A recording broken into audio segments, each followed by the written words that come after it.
বর্তমান থেকে রুবেল হোসেন এখন সাবেক। ক্রিকেট ছেড়েছেন ঠিকই, তবে মন পড়ে আছে সেই 22 গজেই। তাই তো ভারতের বিপক্ষে ম্যাচ থেকে শুরু করে পাকিস্তান ম্যাচের আগ পর্যন্ত দল সিলেকশন যে তার পছন্দ হয়নি অনেকের মতনই। তাই তো পাকিস্তানের বিপক্ষে শেখ মেহেদী আর নুরুল হাসান সোহানকে দলে রাখতেই জানালেন আরজিটা। ফাইনালের আগে এই ম্যাচ হতে যাচ্ছে সেমিফাইনাল রূপে, যেই দলে জিতবে সোজা ফাইনাল। এমন এক ম্যাচে দাঁড়িয়েও যখন পাকিস্তান ফাইনালের স্বপ্ন এখনই বুনতে পারছে না, তখন বাংলাদেশ বেশ কিছু দুশ্চিন্তায়।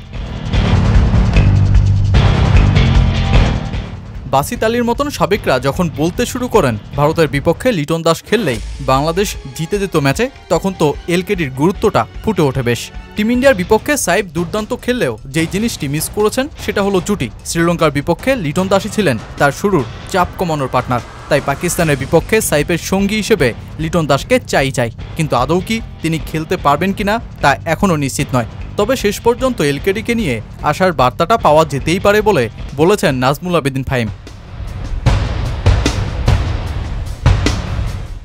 পাকিস্তানের বিপক্ষে সবশেষ সিরিজে জয়ী হওয়া বাংলাদেশের অগ্নি পরীক্ষার মঞ্চ দুবাই। বোলারদের নিয়ে দুশ্চিন্তা না থাকলেও টাইগারদের যত দুশ্চিন্তা ব্যাটিং বিভাগ নিয়ে। অন্তত এমন গুরুত্বপূর্ণ ম্যাচে জুটি তৈরি করতে না পারা, চাপ অনুযায়ী না খেলতে পারা আর ক্যাচ মিসের মতন ঘটনা কমিয়ে আনতে হবে শূন্যের কোটায়। দায়িত্ব নিতে হবে মিডল অর্ডারের তাওহিদ হৃদয়, শামীম হুসেইন ও ফিনিশিংয়ে জাকের কিংবা সোহান যিনি সুযোগ পান না কেন খেলতে হবে আজ।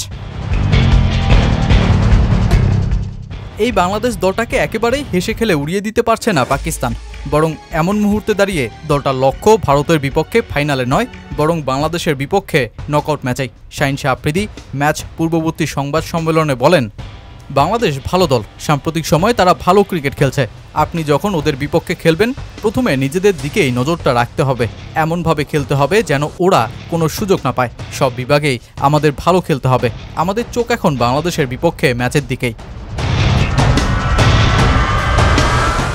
বোলিংয়ে শেখ মেহেদী, মুস্তাফিজুর রহমান ও তাসকিন আহমেদকে নিতে হবে মূল দায়িত্ব।